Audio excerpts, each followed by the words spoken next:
I am 34F. I threw my sister the birthday party she deserved, and it might have backfired. Growing up with Rachel, my older sister, was like living in the shadow of a very loud, very chaotic thunderstorm. Rachel is 35 now, and for as long as I can remember, she's been the queen of pranks and friendly humiliations. My 30th birthday is still a sore spot. She surprised me with a karaoke setup after I'd specifically asked for a quiet dinner with family. I had to sit there, mortified, as she and her friends belted out off-key renditions of 80s ballads. The cherry on top, she posted the whole thing online, where it's still haunting me. So, when my family decided I should plan Rachel's 35th birthday party, I saw an opportunity. A chance to even the score, but in a way that would leave everyone laughing, well, mostly everyone. Rachel's always gone big for birthdays, hosting elaborate soirees with photo booths and cocktail bars. This time I told her I'd do something classy to celebrate her milestone. She seemed skeptical but didn't protest. Perfect. I rented a swanky venue, one of those modern spaces with floor-to-ceiling windows and minimalist decor. I told Rachel it would be a black tie event with a private chef and her favorite jazz musician performing live.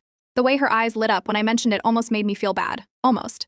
Behind the scenes, though, I had a very different plan. First, I hired a flash mob. Their routine was ridiculous. Think overly dramatic dance moves to pop songs from the early 2000s. Then, I booked a mariachi band. Not because Rachel likes mariachi music, but because I knew it would be the loudest, most unexpected thing imaginable. Finally, the piece de resistance, a professional clown, the kind who specializes in balloon animals and chaotic energy. I wasn't done yet. I added a few personal touches to make it truly unforgettable. I planted fake plans in the family group chat, mentions of a wine tasting station and ice sculpture of Rachel's favorite dog breed, to keep her guessing.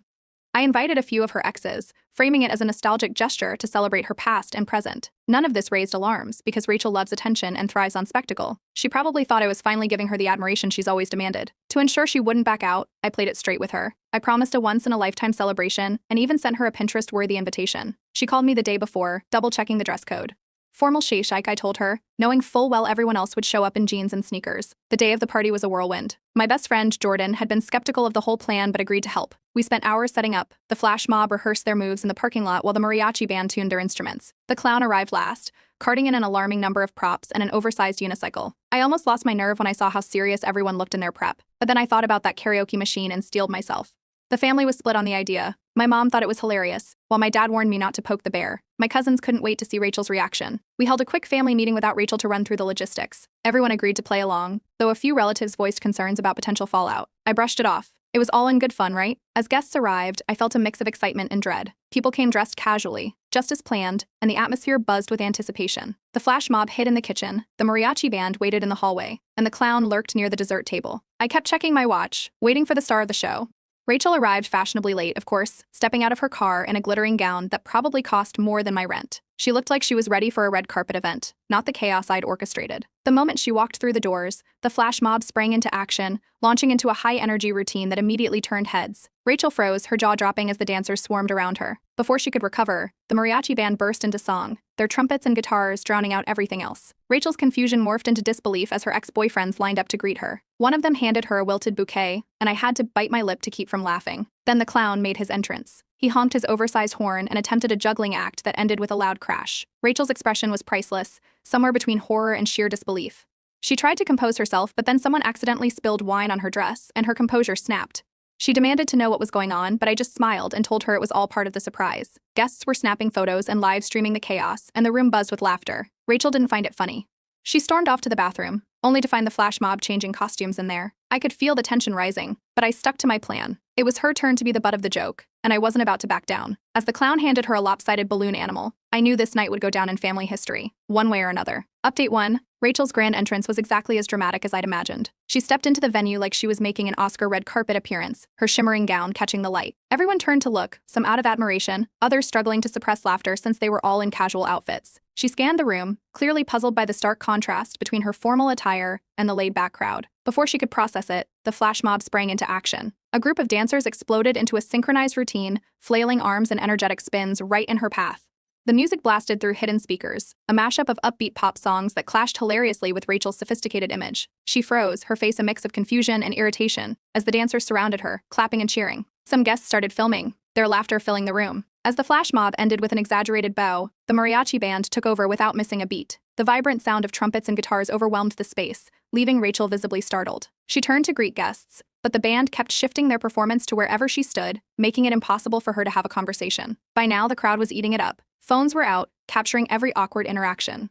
Then came the exes. One by one, they approached Rachel with awkward small talk, each interaction more uncomfortable than the last. One ex tried to hand her a half-wilted bouquet of flowers, and another mentioned how great it was to reconnect after all these years. Rachel's polite smile grew tighter with each encounter, her eyes darting around the room as if searching for an escape route. That's when the clown appeared, honking his oversized horn as he navigated the room on a squeaky unicycle. He made a beeline for Rachel, juggling brightly colored balls that kept dropping to the floor. Guests erupted into laughter as he attempted to twist a balloon into the shape of a dog, only for it to pop loudly inches from Rachel's face. She flinched and stepped back, clearly at the end of her patience. Rachel finally found me in the crowd, storming over to demand an explanation. I just shrugged and told her everything was planned to make her laugh. She didn't buy it. Her frustration was palpable, but the guests were having too much fun to notice or care. Someone accidentally bumped into her, spilling a glass of red wine all over her pristine gown. A collective gasp went through the room, followed by muffled giggles. As if on cue, the jazz musician I'd hired took to the stage. I'd promised Rachel her favorite jazz artist, but instead, a mediocre saxophonist stumbled through an off-key rendition of Happy Birthday. The cringe was almost unbearable. Rachel stared at him, her face a mixture of disbelief and fury, before storming off toward the bathroom. The bathroom wasn't the sanctuary she'd hoped for. The flash mob dancers had taken over the space, changing costumes for their next performance. Rachel turned on her heel and marched back out, only to be met with more cameras and phones capturing her every move. Guests were live streaming the chaos with comments flooding in like, "This is the most unhinged party ever. And who planned this masterpiece of disaster?" Rachel found me again, this time barely holding back her anger. She accused me of deliberately humiliating her, her voice rising above the noise of the mariachi band. I kept my expression neutral and insisted it was all in good fun, just like she'd done at my birthday. My calm demeanor seemed to make her even angrier. As if the night couldn't get worse, the lights suddenly went out. A brief moment of silence fell over the room before someone screamed, and the mariachi band, unfazed, began playing even louder to fill the awkwardness. People used their phone flashlights to navigate, creating an eerie disco ball effect in the darkened venue. The lights flickered back on a few minutes later, revealing Rachel standing in the center of the chaos, her once stunning gown stained with wine, and her carefully styled hair slightly disheveled. She looked around, her lips pressed into a thin line, before announcing to no one in particular that she was done. As she made her dramatic exit, the clown appeared one last time, handing her a deflated balloon animal with a sad little honk from his horn. The room erupted into laughter, but Rachel didn't look back. She stormed out, leaving a trail of murmurs and whispers in her wake. The party continued without her, with guests recounting every chaotic moment like it was the best night of their lives. But I knew this wasn't over. Rachel's dramatic exit was just the beginning of what would undoubtedly become an escalating war between us. When the dust settled, one thing was clear: the party had been unforgettable, for better or worse. Update 2. Rachel wasted no time going no contact with me after the party. Calls went unanswered, texts stayed on read, and she even blocked me on social media. It didn't take long for the family to start buzzing about the fallout. Some thought the prank was hilarious and well-deserved, while others believed I had crossed a line. The debate spilled into group chats, phone calls, and even Sunday dinners. Then Rachel broke her silence, not with me, but with Facebook. She posted a detailed rant about the party, calling it the most humiliating experience of her life and accusing me of sabotaging her birthday out of jealousy. The comments section exploded. Some people sided with her, calling the prank cruel, while others thought she was being overly dramatic. Mutual friends started unfollowing me, and I noticed my follower count on Instagram drop by the dozens.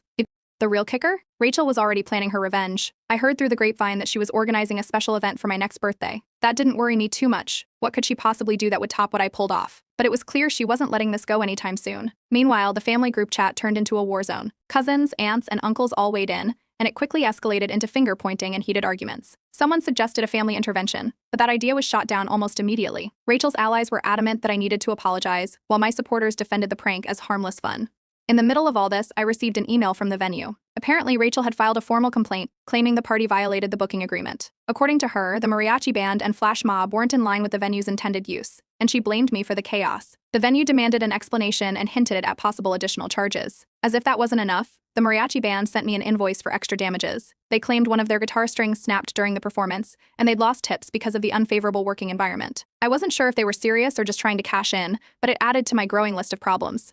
Then came the messages from Rachel's exes. A few of them reached out to express their discomfort at being invited to the party. One of them outright accused me of using them to humiliate Rachel. I tried explaining that it was all part of the joke, but they weren't amused. To make things worse, a guest's live-streamed video of the party went viral. Comments ranged from "This is the best birthday disaster I've ever seen" to "Whoever planned this is pure evil." While some strangers found it hilarious, the family wasn't thrilled about the added attention. The video reached my workplace, where my boss brought it up in a team meeting. He jokingly asked if I was available to plan the next office party, but the secondhand embarrassment was real.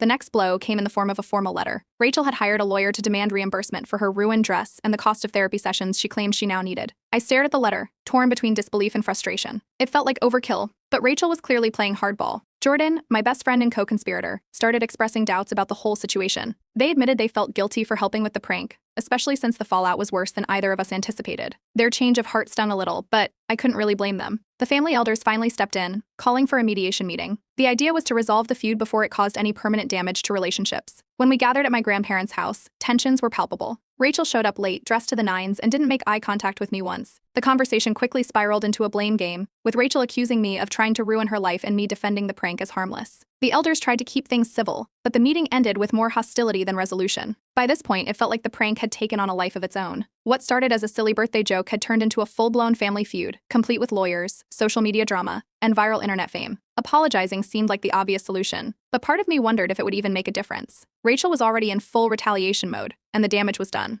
The prank might have been funny at the time, but it was clear we were just getting started. If Rachel's next move was anything like her reaction, I knew this saga was far from over. Update 3. Rachel's retaliation wasn't just a response, it was a spectacle. I found out through Instagram posts from my cousins that she had hosted a family roast at her house. The invitation list conveniently excluded me, but nearly everyone else showed up.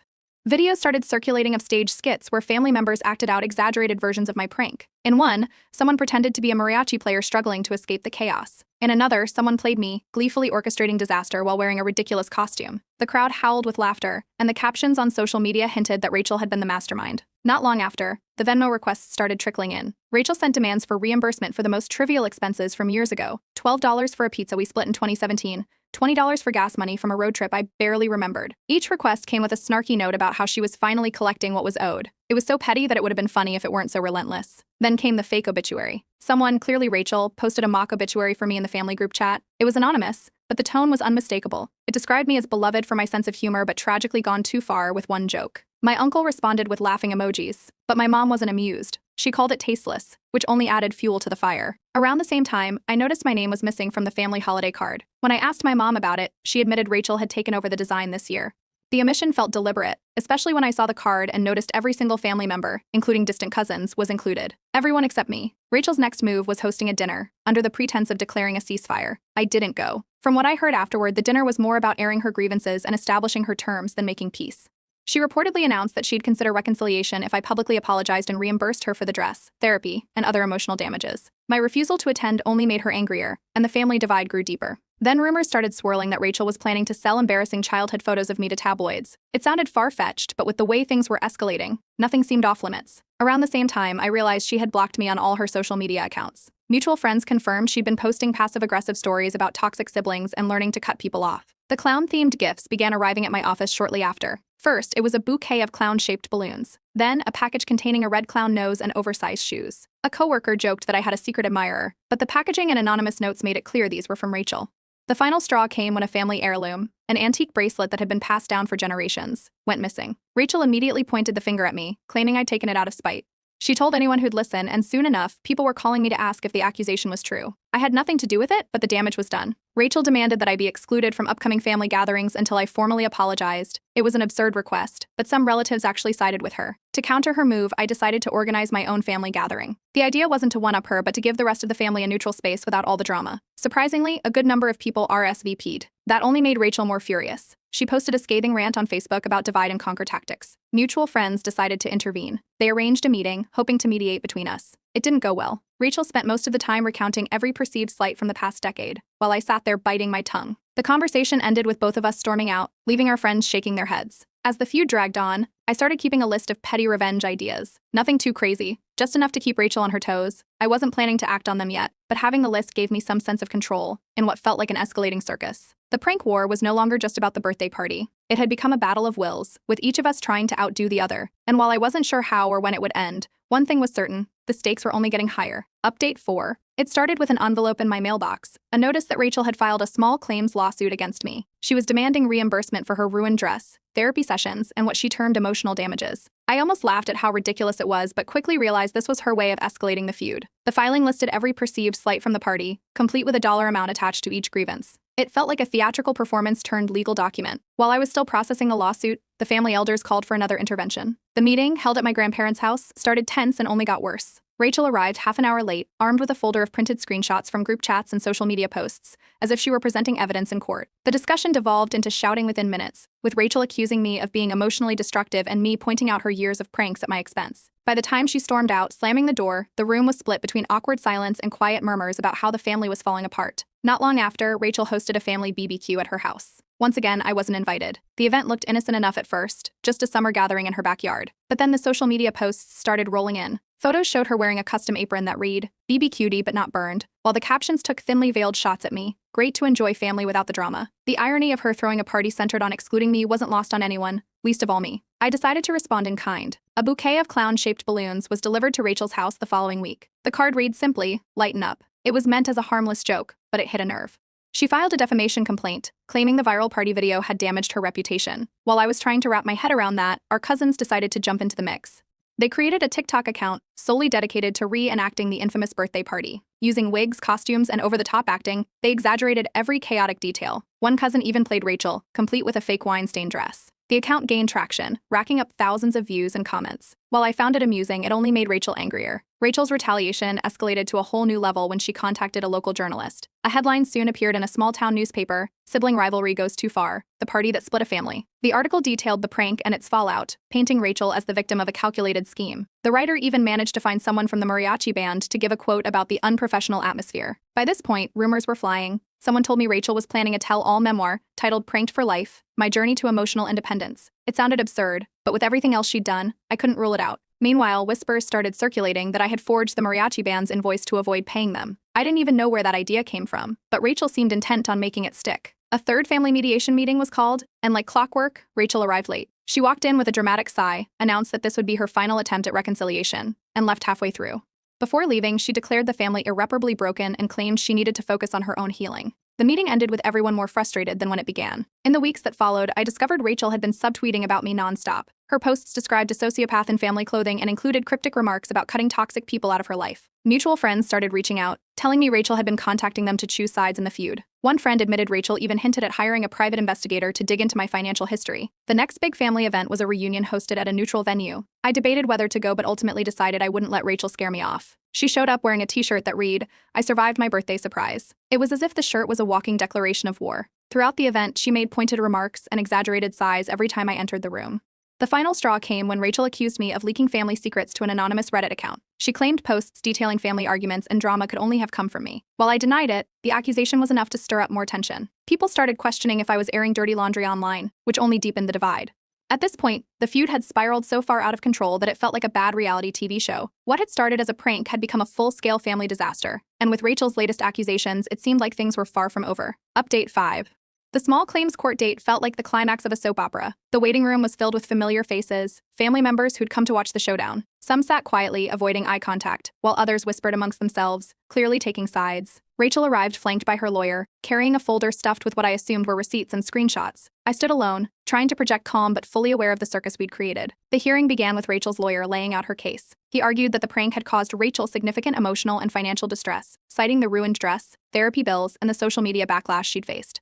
He even brought up the viral TikTok parodies, claiming they had further damaged her reputation. The judge listened patiently but occasionally raised an eyebrow, especially when Rachel described the prank as a calculated act of malice. When it was my turn, I presented a very different narrative. I explained that the prank, while admittedly over the top, was intended as lighthearted payback for Rachel's years of pranks on me, including the infamous karaoke disaster on my 30th birthday. I showed text messages from Rachel where she'd joked about escalating sibling rivalry and referenced the fun she'd had at my expense. The judge asked a few clarifying questions but seemed unimpressed by the dramatics on either side. In the end, the ruling was swift. The judge dismissed Rachel's claims, stating that while the prank may have been in poor taste, it didn't meet the legal standard for emotional or financial harm. There was an audible gasp from the family members in the courtroom, followed by whispers and muffled laughter. Rachel, however, was anything but amused. She stormed out of the courtroom, declaring loudly that she was officially cutting me out of her life. The fallout was immediate. Family members split into two camps, those who celebrated the dismissal as a victory for common sense, and those who sympathized with Rachel, feeling I had gone too far. Rachel made her stance clear by sending a mass email to the family. In it, she stated she would not attend any family gatherings where I was present and encouraged others to do the same. The tone was dramatic, but it left no room for reconciliation. I decided to push forward anyway. For the holidays, I organized my own event, inviting everyone who felt like attending. To my surprise, it garnered more RSVPs than Rachel's competing party. Photos from my gathering circulated on social media, showing a cheerful group of relatives laughing and eating together. Rachel's response was swift. She unfollowed every family member who'd attended my event, deepening the already visible rift. The feud even caught the attention of a local gossip columnist who published an article titled Family Feud or Modern Day Farce. It was both embarrassing and surreal to see our drama summarized in print, complete with quotes from sources close to the family. While the article leaned heavily on the ridiculousness of the situation, it added another layer of tension to an already fractured family dynamic. As time passed, Rachel began hinting at big changes on her social media accounts. She posted cryptic captions about starting fresh and leaving the negativity behind. Rumors swirled that she was planning to move to a different city. Family members were torn. Some hoped the distance might help her heal, while others worried it would solidify the estrangement. Eventually, Rachel did move. She left without much fanfare, cutting ties with most of the family, but continuing to post about the infamous prank online. Her captions grew increasingly dramatic, painting herself as the victim of a toxic sibling rivalry. While I stopped engaging with her posts, they became a topic of discussion at family gatherings, a reminder of the fallout that still lingered. The family dynamics permanently shifted. Separate gatherings became the new norm, with cousins jokingly referring to the feud as the Great Divide. While the jokes helped lighten the mood, the reality was bittersweet. The family felt fractured in ways that no mediation or holiday party could fully mend. Reflecting on everything, I can't deny the unintended consequences of the prank. What started as a silly attempt at payback spiraled into something much bigger and more damaging. While I've acknowledged that my actions might have gone too far, I've stopped short of a full apology. Part of me wonders if it would even make a difference now. The divide feels too wide to bridge. In the end, Rachel and I are both stubborn in our own ways, and neither of us seems willing to back down. The prank may have been the spark, but the explosion revealed deeper cracks in our relationship, ones that likely existed long before the mariachi band or the clown ever entered the picture. Now, with Rachel gone and the family gathering split, I find myself reflecting on the cost of it all. Boundaries are important, but sometimes enforcing them can come at a steep price. Whether or not it was worth it is a question I still don't have the answer to.